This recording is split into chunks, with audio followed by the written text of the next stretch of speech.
Kita baca sama-sama. 2 Korintus 12 ayat yang ke-9. 2, 3. Tetapi jawab Tuhan kepadaku, cukuplah kasih karuniaku bagimu, sebab justru dalam kelemahanlah kuasaku menjadi sempurna. Sebab itu terlebih suka aku bermegah atas kelemahanku, supaya kuasa Kristus turun menaungi aku. Puji Tuhan, silakan duduk saudara. Kuasa Tuhan sempurna ketika kita lemah. Maksudnya gimana saudara? Terus tadi pertanyaannya, kok bisa? Kok bisa sih kuasa Tuhan kita lihat sempurna? Kalau bulan purnama lagi sempurna itu bulan. Kita bisa lihat begitu. Wow, indah sekali bulan purnama ini. Betul? Jadi nggak ada, kalau dibilang sempurna itu nggak ada bandingannya. Udah sempurna nggak ada bandingannya lagi. Nggak ada yang 2 lagi, nggak ada yang 3. Itu udah satu sempurna. Ini kuasa Tuhan. Bukan bulan, bukan matahari yang kita lihat, bukan seorang yang sedang jatuh cinta dia bilang wanita sempurna, kayak gitu. Tapi ini sungguh-sungguh kuasa Tuhan yang sempurna yang kita bisa rasakan. Kita rasakan, kita alami. Ini Rasul Paulus ya, dia ngomong. Pada Rasul Paulus ini dulunya suka ngoprek-ngoprek anak-anak Tuhan gitu kan. Justru dia bisa bilang di dalam kelemahan kuasa Tuhan sempurna. Artinya gini saudara, Rasul Paulus sudah punya proses yang panjang sehingga dia bisa ngomong di dalam kelemahanku kuasa Tuhan sempurna. Jadi kita hari ini kalau kita merasa lemah justru harus berbahagia. Kenapa? Karena di situ kuasa Tuhan lagi sempurna-sempurnanya dalam hidup kita. Itu hebatnya, kerennya Tuhan kita tuh kayak gitu. Jadi kalau orang lain di luar Tuhan, di dalam kelemahan justru mereka dibilang, aduh, parah bener hidup gua ya, sial terus hidup gua ini. Itu orang di luar Tuhan. Tapi orang di dalam Tuhan, keren saya bilang. Justru dalam kelemahan, hari-hari ini siapa yang lemah? Yes, siapa yang lemah? Itu jujur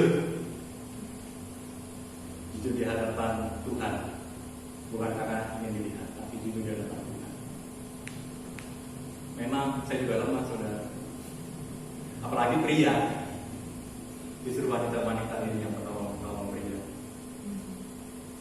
berbangga, berbahagia, bersuka cita.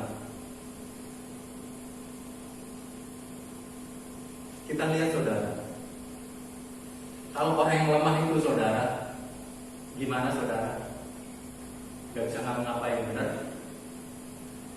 Udah gak punya kemampuan apa-apa sampai titik darah penghabisan. Udah pernah coba puasa 3 hari? Belum? Nah, coba deh puasa 3 hari. Ini yang orang lemah kayak gini. Hari pertama masih bisa, hari kedua gerakannya mulai lambat, hari ketiga udah mulai lambat lagi saudara. Suhu badan mulai panas. Waktu itu saya pernah saudara diajak oleh hamba Tuhan, waktu itu bapak-bapak kita yang di sana, belum putri saudara. Kita diajak anak-anak muda. Orang tuanya nggak ada, orang tuanya cuma bapak kembali gembala aja. Diajak ke Kota Bunga waktu itu.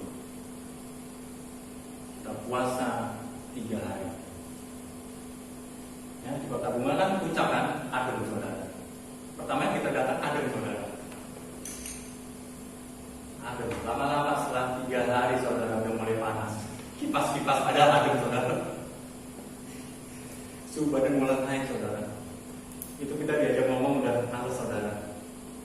Udah maunya senderan terus saudara. Itu orang yang lemah saudara. Gak punya kemampuan apa-apa, gak punya opsi lain. Karena udah terakhir saudara. Pengharapan dia, apa yang dia lakukan, itu udah terakhir. Udah gak ada yang lain. Mungkin kalau anak-anak sekarang bilang give up ya. Give up. Bahasa keren. Aku menyerah. Nah, kalau udah begitu, firman Tuhan bilang, kuasa Tuhan sempurna. Dari di sana lagi. Rasul Paulus sudah dulunya menghina, hancurin orang-orang Kristen pada zaman dahulu. Sekarang dia merasakan bahwa semuanya yang dia berbuat salah. Ketika dia mengenal Yesus, ketika dia masih menjadi Saulus, dia nggak pernah bilang yang sempurna itu nggak ada dalam kamus hidupnya. Hanya kekuatan powernya dia yang dia sebut. Tetapi ketika dia mengenal Yesus, ingatnya begitu mengenal Yesus, yang sempurna itu dia rasakan.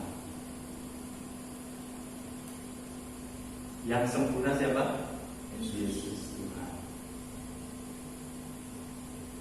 Dia mengenal Yesus, dia mengerti Yesus, dia memahami Yesus. Baru dia bisa bilang di dalam kelemahan, di dalam tempat yang paling bawah. Kalau di ayat yang lain saudara, ketika hati kita hancur beruluh, justru Tuhan mendengar doa kita. Itu artinya sama juga ketika kita diperas habis saudara, gak ada ampasnya lagi, tinggal ampasnya saudara, dan tinggal dibuang. Kalau ampas itu saya ingat ketika anak yang hilang, dia kehabisan uang, ya kan? Dia makan ampasnya makanan babi. Jadi ampas itu udah gak bersisa lagi, sudah dibuang saudara. Sudah gak berarti lagi. Jadi ketika kita tinggal ampasnya doang saudara, sudah ditinggal sama orang, sama teman-teman dekat, sama siapa lagi, sama siapa lagi, kita dianggap tinggal ampasnya doang, tinggal dibuang saudara.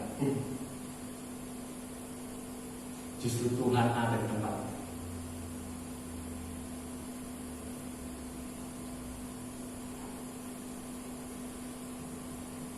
Jangan bilang Tuhan gak ada di dalam masalah. Ingat waktu murid-murid Tuhan Yesus di danau, di laut apa di danau? Di laut. Ada angin besar, Tuhan Yesusnya tidur, murid-muridnya gonjang-ganjing, air lautnya marah.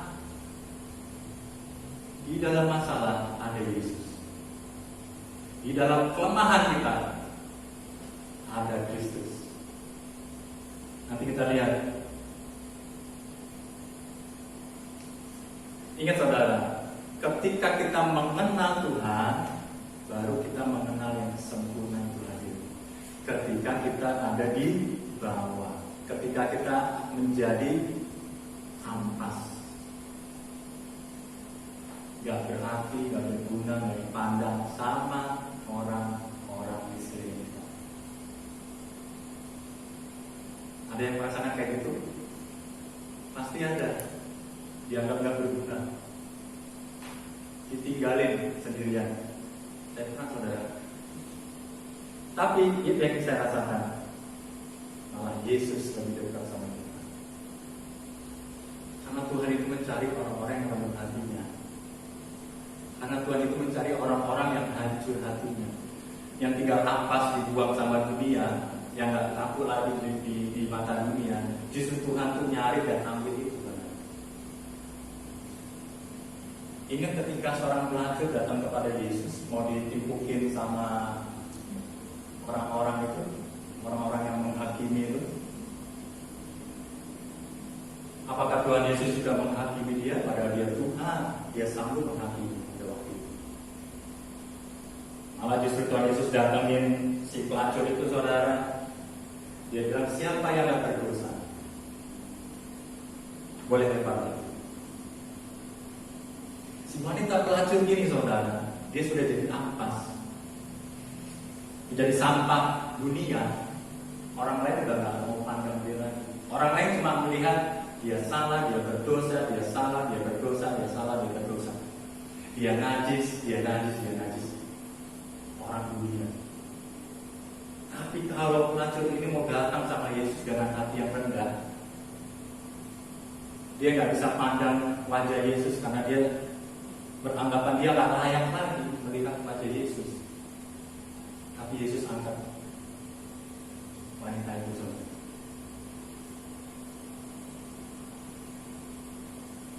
Jangan berkecil hati ketika kita sedang ada di bawah. Jangan berkecil hati ketika kita sedang sendirian, merasa sendiri, merasa gak punya siapa-siapa lagi. Ketika kita mau telepon, kita mau WhatsApp seseorang gak dijawab, cuma dilihat doang.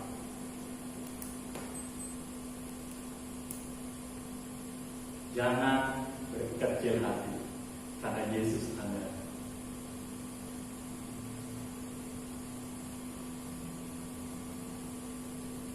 Saudara, kita lihat lagi ya.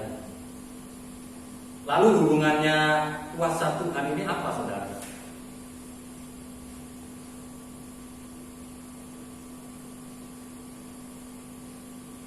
Kenapa bisa ada orang yang terpuruk, orang yang tinggal ampasnya doang, orang yang lemah? Kenapa bisa ada kuasa Tuhan sih? Jawabannya gampang. Karena dia benar-benar berserah. Yang tadi gak ada opsi lain. Ya wis, aku datang sama Yesus. Waktu hutang banyak, saudara. Ya ada yang bingung harus bagaimana. Waktu rumah mau dibayar, gak ada uang, saudara. Cuma bisa bilang, ya wis, terserah Tuhan. Itu tinggal ampas loh, saudara. Mungkin Tuhan Yesus itu baiknya luar biasa. Tinggal ampas, baru datang sama Yesus. Tapi waktu masih ada air, gak pernah datang sama Yesus. Yang dia mau terima kita di hati yang hancur.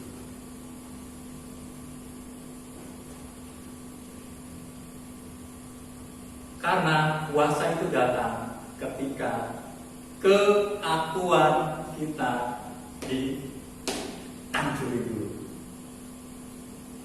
Kalau masih ada keakuan kita, keakuan saya ini, Tuhan akan terjadi. Itu udah konsepnya Tuhan. Silakan, kita udah punya free will. Makanya Tuhan gak mau kerja. Kalau masih lu punya cara lu sendiri, monggo silakan. Makanya saya bilang gini, saudara, yang pintar anggap aja di hadapan Tuhan itu ego, artinya rendah hati. Kenapa saya selalu bilang rendah hati, rendah hati, rendah hati? Itu penting sekali, saudara, dalam kita maju bersama dengan Tuhan. Keakuan ini harus dihilangkan. Apalagi sebagai hamba Tuhan, sebagai pelayan-pelayan Tuhan. Saya tunjuk ya. Karena yang lain kesini, saudara. Saya tunjuk ya. Pelayan-pelayan Tuhan saya kesini. Ya, di sini saya kasih tahu. Kalau jadi hamba Tuhan, jadi pelayan Tuhan, udah dibilang pelayan Tuhan depan. Kolektor, itu pelayan Tuhan, saudara. Garis bawah ini. Harga diri jangan dipakai. Keakuan itu jangan dipakai, maaf. Kalau itu masih dipakai, ya begitu. Hasilnya begitu, saudara. Artinya apa, saudara? Kita harus tulus. Makanya tulus itu nggak ada keakuan. Balik lagi tulus. Minggu kemarin saya bilang tulus, benar? Tulus bukannya penyanyi yang tulus itu. Bukan. Ini tulusnya benar-benar tulus dalam hati. Aku tulus mencintai saya. Karena ini ada anak mudanya, jadi saya ngomongnya sedikit anak muda. Tapi kalau ada orang tua sudah lewat, mungkin kalau bilang gitu, gombamu. Udah kenal mereka. Jadi para orang tua udah tahu nih ngomongan tulus apa bukan gitu kan. Nah, kuasa Tuhan itu hadir ketika kita udah nggak bisa ngapa-ngapain dan keakuan kita itu udah nggak ada. Ya, ingat ya, puasa itu Tuhan datang, keakuan kita nggak ada. Coba kalau kita puasa, menginginkan sesuatu, betul? Ya, kita ingin sesuatu, contoh kecil sehari-hari. Apa ya? Oh ya, waktu kita puasa itu deh. Kita ingin pembangunan gereja waktu itu. Kita puasa, kita sepakat. Kita puasa buat pembangunan gereja kita. Kita bercari dana. Kita puasa, saudara. Yang diharapkan apa? Cuma Tuhan. Keakuan kita udah disingkirin. Sebelum masuk villa itu kota bunga, saudara, itu keakuan kita udah dilempar semuanya. Anak-anak muda melempar semua. Begitu kita masuk dalam doa, saudara, di dalam puasa pertama, kedua, ketiga, keakuan kita hilang. Gak ada keakuan. Yang ada Yesus Kristus bersama-sama di dalam satu tubuh Tuhan. Makanya pada saat itu juga orang ngasih amplop, saudara. Gak pernah kita pikirin di villa itu cuma sendiri kita, tapi ada orang yang datang ngasih dulu. Ini buat pembangunan. Itu awal pembangunan gereja di Gunung Putri. Dengan apa? Keakuannya dihancurin. 3 hari. Gak ada keakuan di situ. Kalau di dalam pelayanan masih ada keakuan, gak ada hasil. Makanya kalau seorang pelayan dihina, dia apa-apain, ya manut lah. Itu harga diri udah di bawah, saudara. Saya tuh menganggap diri saya itu udah begini. Kalau saya udah masuk jadi hamba Tuhan, jadi seorang pelayan Tuhan, apapun itu, harga diri udah tinggi. Saudara mau tahu, jadi hamba Tuhan, jadi pelayan Tuhan itu sensitif sekali, saudara. Kita melakukan harusnya langkah kaki kiri dulu, ini langkah kaki kanan, saudara. Sama kenek diomelin, kau salah sendiri. Turun dibilang saling kiri kaki kiri, kau langkah kaki kanan sendiri, jatuhlah dia. Maksudnya kalau turun dari bus atau mikrolet kaki kiri dulu kan, kaneknya marah-marah. Begitu pun jadi pelayan. Ini pelayan Tuhan ini universal ya, nggak cuma seorang hamba Tuhan. Harus siap harga diri, nggak punya. Karena saya sendiri, begitu salah dikit langsung jadi orang. Padahal kita mungkin nggak ngerti apa-apa.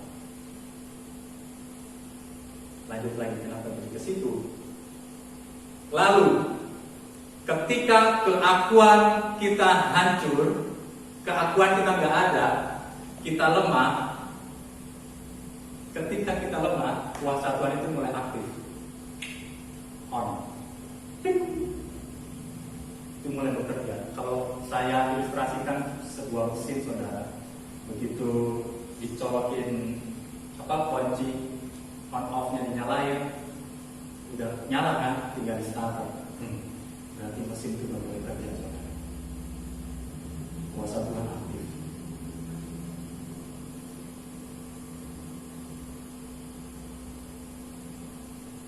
Ayat selanjutnya saudara.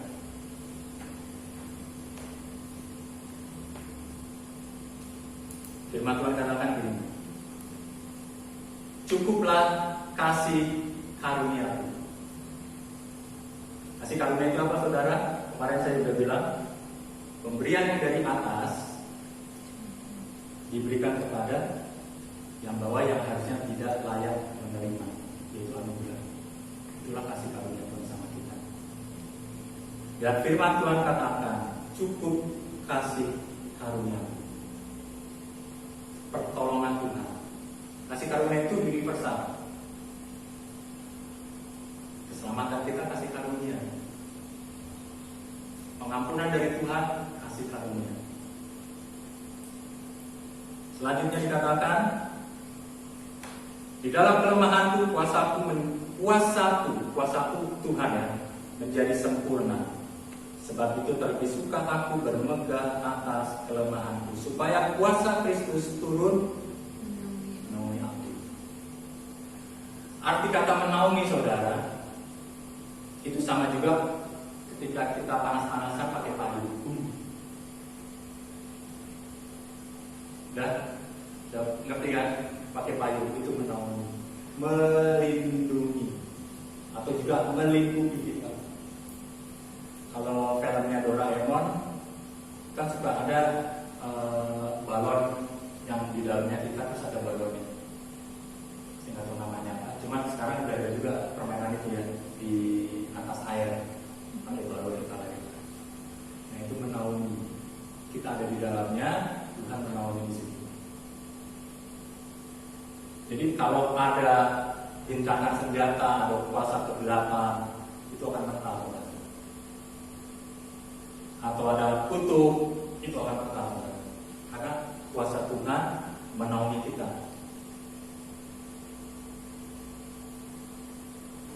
Ayat yang ke-10. Karena itu aku senang dan rela di dalam apa? Kelemahan, di dalam siksaan, di dalam kesukaran, di dalam penganiayaan dan kesesakan oleh karena Kristus. Ini Kristus ini kalau saya hubungin dengan Allah Bapa Putra Roh Kudus, kita kan udah belajar ya, Allah Bapa Putra Roh Kudus, Tuhan Yesus Kristus. Kristus itu artinya apa saudara? Yang diurapi. Ingat waktu Yesus diselam, dibaptis, baru namanya Yesus Kristus karena sudah diurapi sama Roh Kudus, sudah dibaptis. Jadi kalau kita banyak apa tadi dibilang, banyak kelemahan, siksaan, kesukaran, penganiayaan, kesesakan, karena Roh Kudus, karena Kristus, ini sama juga baptisan api, saudara. Sudah pernah belajar baptisan api? Ya kan? Ini baptisan api di dalam Tuhan. Ini kesempurnaan, penyempurnaan di dalam Tuhan. Jadi jangan salah kalau kita ada di dalam masalah, di dalam tekanan, di dalam kelemahan, jangan dipikir itu karena ya mungkin karena dosa kita atau apa gitu. Tapi jangan selalu berpikir kayak gitu, saudara. Karena itu bisa juga pemurniannya Tuhan buat kita. Baptisan api itu. Ya. Jadi orang Kristen yang benar, berkat itu memang ada. Tapi kesukaran itu juga siap, harus ada juga. Karena tanpa pemurnian itu saudara, tanpa seperti Rasul Paulus yang alami ini saudara, dia nggak akan bisa bilang yang sempurna itu menaungi aku. Ya, ngerti ya. Jadi baptisan api ini masuknya ke dalam baptisan api. Ini saya hubungkan ke baptisan api. Baptisan air, baptisan roh, baptisan api. Yang Tuhan lakukan itu buat kita supaya kita menjadi sempurna sama kayak Yesus. Keren kan? Keren memang. Jadi kalau ada masalah jangan pusing dulu saudara. Harusnya mengucap syukur. Yes, haleluya, gue punya masalah. Loh, iya, punya masalah, harus gitu. Yes, gue hari ini punya masalah. Ini ya, ini saya ulang lagi. Kalau punya masalah yang berbeda dari bulan yang lalu, dari tahun yang lalu, itu artinya naik kelas. Ya, ingat ini. Kalau ada masalah yang lebih gede lagi dari bulan yang lalu, kamu naik kelas. Kita punya kuasa yang lebih besar lagi dari Tuhan percayakan lagi yang lebih besar lagi. Iya dong. Kelas 1 sama kelas 6 pasti beda. Cara ngajarnya, belajarnya, guru ngajarnya juga beda. Anak-anak, kelasnya dikit-dikit. Anak-anak, apa kabar? Coba yang di sini saya gituin. Apa kabar anak-anak? Cocok kan? Enggak. Karena kalian yang ada di sini udah 18 plus. Masih dari 17 kan? 17. Oh ya 17. Berarti 16 plus. 17 dari belakang ada juga. 71. Ya. Jadi ketika Tuhan berikan bertubi-tubi masalah yang ada, tapi karena Kristus loh ya, ini ditulisnya oleh karena Kristus, bukan oleh karena kita sendiri. Ada juga dosa yang karena mata. Kan firman Tuhan juga bilang, terpikat mata lalu berhati, lalu berbuat dosa. Nah itu bukan karena Kristus, karena diri sendiri, karena maunya kita sendiri. Yang enak itu maunya Tuhan. Itu yang enak, yang Kristus punya ini. Ya kita harus bisa bedakan itu ya. Kita harus bisa bedakan ketika kita lemah, ketika kita jatuh karena kita karena Kristus. Kalau nggak ada sebab apa-apa, tiba-tiba betuduk, dor, itu dikasih apa? Kue ulang tahun dilemparin gitu, kita nggak tahu apa-apa, tahu ada masalah, naik level. Tapi di situ pun kita harus berikan respon yang benar. Jadi kalau ada respon yang benar, ada respon yang nggak benar. Kalau respon yang nggak benar, berarti level kita akan tetap di situ aja. Waktu kuasa Tuhan itu aktif, saudara, di dalam kehidupan kita, itu artinya kita ada penyerahan total sama Tuhan. Pernah ngalamin nggak penyerahan total sama Tuhan? Nah, penyerahan total itu kayak gini, saudara. Udah saya taruh di situ cuma, ya udah saya nggak lanjut lagi. Itu penyerahan total. Kadang ada kita, saya dulu kayak gitu saudara, bukan kita, tapi saya dulu kayak gitu. Saya udah serahin sama Tuhan, saya taruh itu main di situ, tapi saya masih dari diri. Itu nggak bisa total. Walaupun dia itu saudara. Ketika saya mau menikah saudara, wah ini seru. Waktu sebelum dapetin mantan pacar saya itu berserah total 100%. Kenapa saya bilang 100%? Karena benar-benar saya bilang Tuhan, terserah Tuhan mau kasih kayak apa. Itu benar-benar di titik itu saudara, saya benar-benar bingung, nggak punya kemampuan apa-apa. Itu penyerahan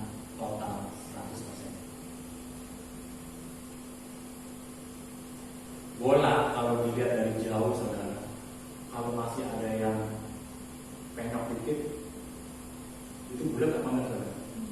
Enggak kan? Ini enggak bulat, enggak sempurna. Bulan purnama enggak sempurna, bola ini enggak sempurna.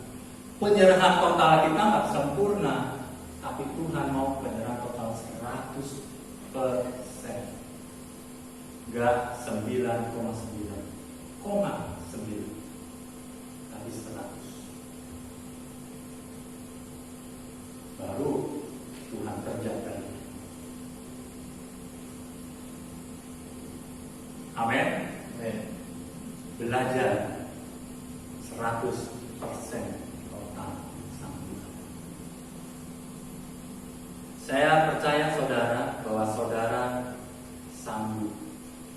Kenapa saya bilang sanggup? Roh Kudusnya ada dalam diri saudara semua. Terkadang kita nggak mau pakai Roh Kudus itu buat memberi kekuatan ekstra buat kita.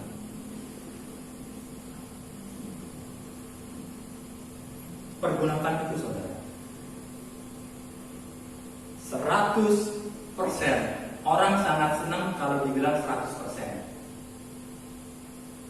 Madu ini murni 100%. Saya begitu ditatar, ada airnya. Nah, ada yang pakai gula Jawa. Nggak 100%. Haleluya. Kita lihat ini kenapa Rasul Paulus bisa bilang di ayat yang ke-10 saudara. Alasannya di ayat yang ke-7. Saya bacakan ya. Ayat yang ke-7. Dan supaya aku jangan meninggikan diri. Ya, karena penyataan-penyataan yang luar biasa itu. Maka aku diberi apa saudara? Suatu duri di dalam dagingku, yaitu seorang utusan iblis untuk menggocok aku, supaya aku jangan meninggikan diri. Naik ke bangku, biar lebih tinggi lagi. Saudara tahu, ini berhubungan dengan ayat yang ke-10. Saudara tahu artinya menggocok saudara? Nah, menggocok itu, lihat di KBBI, meninju keras-keras. Menggocok. Makanya Rasul Paulus di ayat yang ke-10 bilang ada kelemahan, ada siksaan, ada kesukaran. Itu tuh kayak orang mukulin. Jadi kalau kita punya masalah itu kayak digocok sama iblis.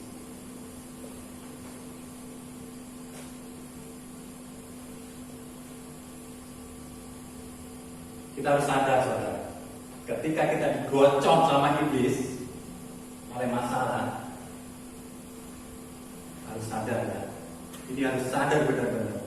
Yesus ada di sisi saya. Gak usah takut semua. Apapun masalah kalian, apapun masalah kita semua, apapun, saya bilang apapun ya, apapun itu banyak dari hal-hal yang gak bisa kita pikirin. Yesus ada. Saya kemarin dengar seorang dokter, seorang profesor bilang, ini seorang dokter profesor teologi, saya kalau saya ke neraka saya mau, tidak apa-apa. Hebat banget nih orang. Terus tapi dia bilang, tapi ada Yesus di samping saya. Ya gue cuma mau begitu. Karena kenapa saudara? Dia punya alasan. Kalau ada Yesus di samping kita, suasana berubah. Amin. Kalau ada Yesus di dalam rumahmu, suasana berubah. Yang tadinya nggak damai sejahtera, ada Yesus di dalam rumahmu, ada damai sejahtera. Makanya undang Yesus, undang Yesus. Caranya apa? Persekutuan doa. Doakan. Mungkin kita nggak bisa persekutuan doa sama-sama. doakan orang-orang rumah. Oke? Tugas kita, bukan tugasnya hamba Tuhan. Yang lalu juga berdoa buat rumah-rumah keluarga Tuhan. Tapi kita berperan penting, saudara. Saudara, di ayat yang ke-7 ini, saudara, seorang utusan iblis. Jadi kelihatan nggak? Seorang loh. Kelihatan. Seorang utusan iblis, berarti dia bisa dilihat, saudara. Bisa bayangin nggak? Jadi iblis itu nggak bentuknya bisa dilihat, saudara. Kalau dia sudah menjelma menjadi seorang, setiap orang berpotensi menjadi utusan iblis. Akhirnya kayak gitu ya. Siapapun kita, kalau kita nggak dekat sama Tuhan, seorang ini berpotensi menjadi utusan iblis. Buat apa? Menggocok kita. Sudah ngerti, saudara? Makanya perlu hikmat sungguh-sungguh, perlu pernyataan Tuhan sungguh-sungguh. Ketika ada seseorang yang datang sama kita, kita harus tanya, maksudnya apa? Saya harus apa ini orang Tuhan? Jadi dia belum sempat menggocok kita, saudara, kita sudah punya tangkisannya. Nanti, saudara, perlunya Roh Kudus di sini, saudara. Kristus yang diurapi, kita juga harus diurapi sama Tuhan, supaya kita nggak digocok sama seseorang utusannya iblis. Kalau Rasul Paulus bilang duri dalam daging. Jadi kemana dia berada, yaitu nempel terus, saudara. Kita lihat lagi, saudara, di dalam Mazmur, saudara.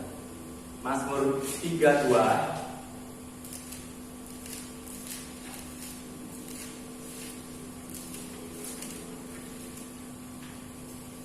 Salah. Mazmur 23. Ada bisa bacakan? Mazmur 23 ayat 4. Sorry, tadi 23 ayat 4. Ya.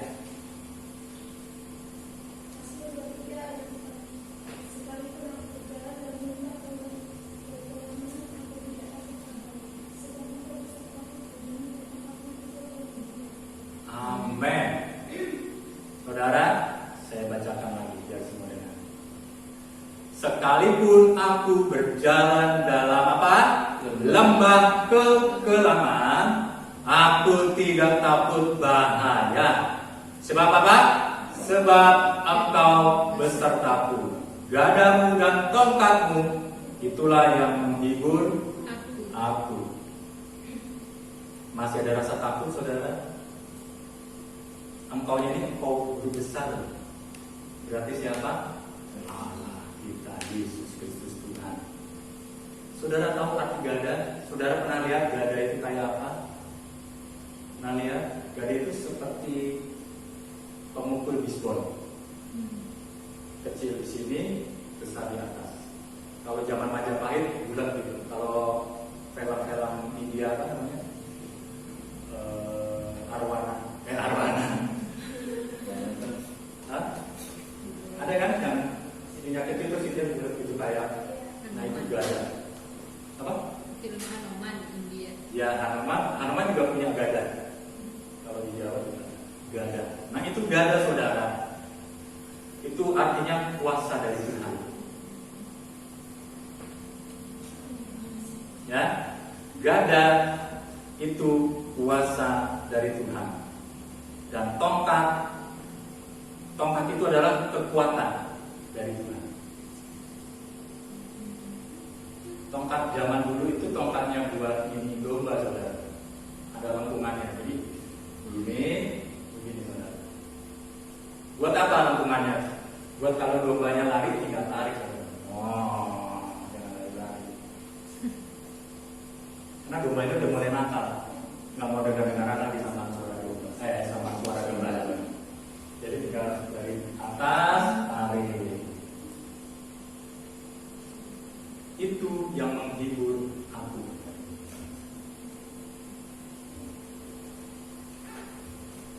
Amin saudara. Jangan takut sama masalah. Harus apa? Bersukacita. Susah om. Susah bro. Tapi ini firman Tuhan. Bukan Pak Kris. Firman Tuhan. Ketika ada masalah,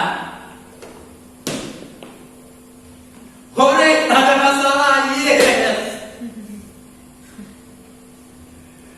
Aku naik level. Amin. Harus bisa ngomong gitu. Kalau kita nggak bisa ngomong gitu, saudara, begitu kita injek sama masalah, aduh masalah. Untuk saudara, nggak bisa maju ke depan, saudara, karena mundur. Bebannya terlalu berat. Harusnya yes, aku masalah, maju terus. Pasti Tuhan tolong di dalam nama Yesus. Amin. Ingat ini saudara, kalau ada masalah jangan loyo.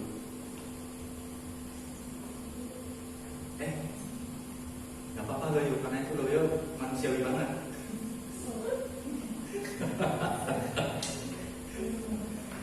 Firman Tuhan bilang justru di dalam kelemahan. Berarti kan loyo kan? Tapi harus kuat semangat. Karena dia yakin bahwa di situ ada Tuhan yang tolong dia. Ada gada dan tongkat Tuhan yang siap melindungi. Amin. Ada kuasa Tuhan. Ada kekuatan dari Tuhan. Jadi apa? Kita dimampukan. Kita ini dimampukan. Berbangga, berbahagia, bersukacita kalau kita dikasih masalah. Jangan ketika kita dikasih berkat lalu kita bersukacita, berbangga, berbahagia. Ayub bilang di Ayub, masa cuma enaknya aja lu bisa terima, sedangkan yang gak enak kamu gak mau terima. Itu Ayub yang bilang. Itu bahasa Rokenya. Ayub bilang sama istrinya, masa kamu cuma mau berkat-berkatnya Tuhan aja yang kamu mau terima, tapi begitu dikasih kesusahan, lu sudah meninggalkan Tuhan, kamu sudah meninggalkan Tuhan. Itu sahabat macam apa saudara? Ada sahabat kayak gitu saudara? Ada yang kayak gitu? Tidak, sini. Tumpangin tangan saudara, bertobat. Kalau ada kayak gitu, bilangnya, jangan tinggalin gua kalau gua nggak ada. Tapi itu manusia aja. Kita harus terima itu saudara. Siap-siap jadi apa tadi? Hajarannya iblis. Karena itu harus diterima. Tapi kita harus diam di dalam Tuhan. Dilindungi sama Tuhan. Ditundungi sama Tuhan. Aman saudara. Amin. Amin yang punya masalah? Kayaknya itu juga nggak amin. Itu jangan punya masalah. Nggak amin, jangan amin. Orang yang punya masalah berarti dia sudah hidup damai dengan Tuhan. Amin. Kayak tadi ada berita duka, sebenarnya bukan duka, harusnya bersukacita. Karena keluarga kita sudah ada di dalam rumah Bapa. Tinggal kita yang lagi, aduh gimana ini. Sebenarnya kita nangis itu bukan nangisin yang meninggal, tapi nangisin yang masih hidup. Masih ya nangis. Betul? Kita bukan nangis yang meninggal udah sama Tuhan udah damai. Tapi kita selalu berpikir kasihan yang ditinggalin. Gimana dia bisa hidup dengan gak ada apa yang mungkin. Tapi Tuhan itu memperhatikan dan pelihara selalu. Amin. Itulah kerennya Tuhan kita. Jangan tinggalin Tuhan Yesus. Sebesar sekecil apapun masalah kita, tetap gandeng sama Yesus. Amin. Sampai di sini firman Tuhan. Dan firman Tuhan ini menguatkan kita. Kita semakin kuat di dalam Tuhan. Kita semakin indah di mata Tuhan. Karena Tuhan cuma pengen kita punya iman yang kuat. Ketika Tuhan datang, dia cuma adakan iman di dunia ini. Karena kita diselamatkan oleh karena iman percaya kita sama Yesus. Kasih karunia Tuhan. Bila lalu kata dia bersama. Ya, kita menyembah, kita memuji Tuhan.